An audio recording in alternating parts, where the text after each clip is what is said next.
Hi, this is Lucy of Cat School, and I am proposing an exoskeleton mechanical hand based on MMG signals. This idea actually occurred all the way back in the summer, where my best friend's dad got a stroke. And during his recovery period, me and my friend did quite a lot of research on strokes. And something very interesting I realized was that some patients could move all parts of their bodies except a particular part.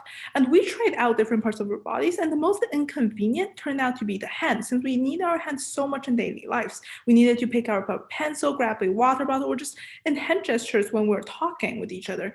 So approaching this competition, I tried to help these patients who don't have a chance of recovery anymore to use their hand in their daily life. Now, as I was looking at this, I found that there were two ways which I could analyze how a patient wants to move their hand into forming an actual gesture with the hand.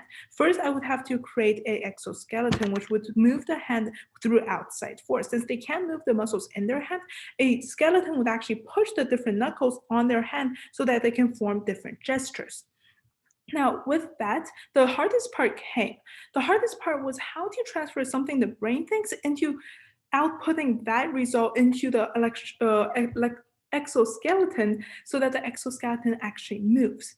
Now, I approached it two different ways. There were the EMG signals, the electromyography signals, or the mechanical myography signals, which were called the MMG signals. I started with the EMG because it was older and more advanced. However, it turns out that the EMG signals need very special care. In other words, you need to find a specific nurse that would come to your house and attach it to your hand every single day. And I don't feel like that's the most cost efficient and the most just easy way for a patient like that. So I moved on to the MMG signals. The MMG signals in general is a very sensitive gyroscope. They would measure the change of degree in your arm when your muscles puff up.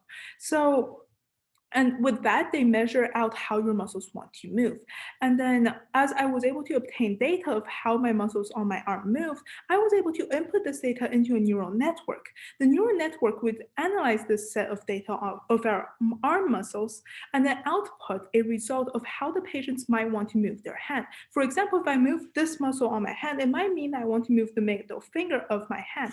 And with that, I was able to create this exoskeleton that would input arm muscles, which would be just like a wristband attached next on your arm into the exoskeleton that actually moves the hand for the patients.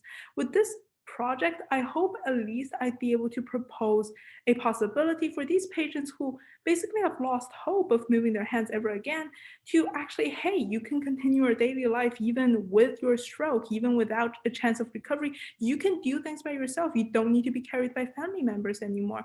And I just want to propose this possibility and tell them that hey, there's still hope for you to be independent and to live your life. And that's basically the project. Thank you.